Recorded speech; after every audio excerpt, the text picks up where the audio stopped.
इसलिए चाहे जामा मस्जिद के अंदर कुछ घटना हो रही हो,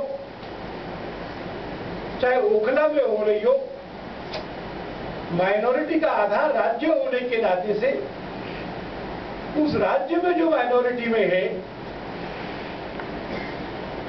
उनकी सुरक्षा के लिए ये कानून बना है। जो सवेरे को कह रहा था कि जम्मू कश्मीर में हिंदुओं को सुरक्षा मिलेगी, मैंने बताया कि इस एक्ट की धारा 1 में लिखा है कि ये जम्मू कश्मीर पे लागू नहीं होगा। इसमें जो कम्युनल एंड टारगेटेड वायलेंस की परिभाषा है धारा 3C में, मैंने फोटोस्टेट कराकर कुछ मित्रों में बंटवाई थी। Communal and targeted violence means and includes any act or series of acts. Any act का मतलब है कोई एक घटना भी communal and targeted violence हो जाएगी, whether spontaneous or planned। तो spontaneously at the spur of the moment झगड़ा हो गया किसी एक का, तो भी पर्याप्त है। Resulting in injury or harm to the person and or property knowingly directed against any person। तो एक आदमी का किसी एक माइनॉरिटी के आदमी से at the spur of the moment झगड़ा हो गया तो वो कम्युनल एंड टारगेटेड वायलेंस है। और आप कहेंगे कि मैंने तो परिभाषा पूरी नहीं पढ़ी, क्योंकि इसमें लिखा है knowingly directed against any person by virtue of his or her membership of any group। आप कहेंगे सेफगार्ड है भाई। मैं आपको कहूंगा कि अगर आप इसको सेफगार्ड मानते हैं तो सेक्शन 4 पढ़िए। सेक्शन 4 में लिखा है कि जिन दो लोगों का झगड़ा हुआ है उसमें से अगर एक आदमी माइनॉरिटी का है और दूसरे को पता है कि ये माइनॉरिटी का है, if he knows this, then it shall be taken that it has been knowingly directed against him by virtue of his membership of the group. Now please take care what happens. किसी के घर के बाहर scooter की parking के सवाल पर, छोटे मुद्दे पर, पैसे के लेन देन पर, किसी व्यापारिक मुद्दे पर दो लोगों में अगर झगड़ा हो जाएगा,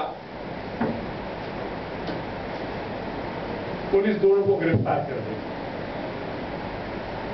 पूछे कि नाम क्या है भाई? आप कहेंगे मेरा नाम है राम प्रसाद। तुम्हारा तो राम प्रसाद नाम है। ऑलराइट, तुम communal and targeted violence act के अंतर्गत FIR होगी। ये ऑफेंस कॉग्निजेबल है, ये ऑफेंस नॉन वेरिएबल है, इसमें 10 साल तक की सजा है। आपका नाम क्या है? और अगर उसका नाम होगा माइनॉरिटी वाला नाम होगा तो उस पर 751 लगेगा और थाने में उसकी। ये जो डिस्टिंक्शन क्रिएट की गई है,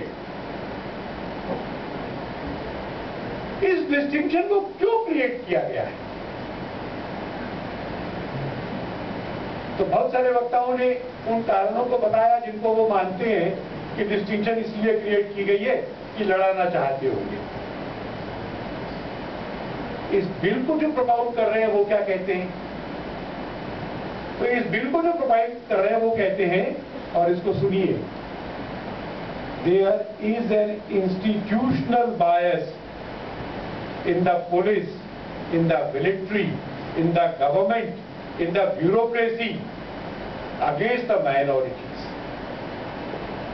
इस देश में इसकी सभी राज्य करने वाली संस्थाएं, जिसमें पुलिस, सेना, सरकार और ब्यूरोक्रेसी शामिल है,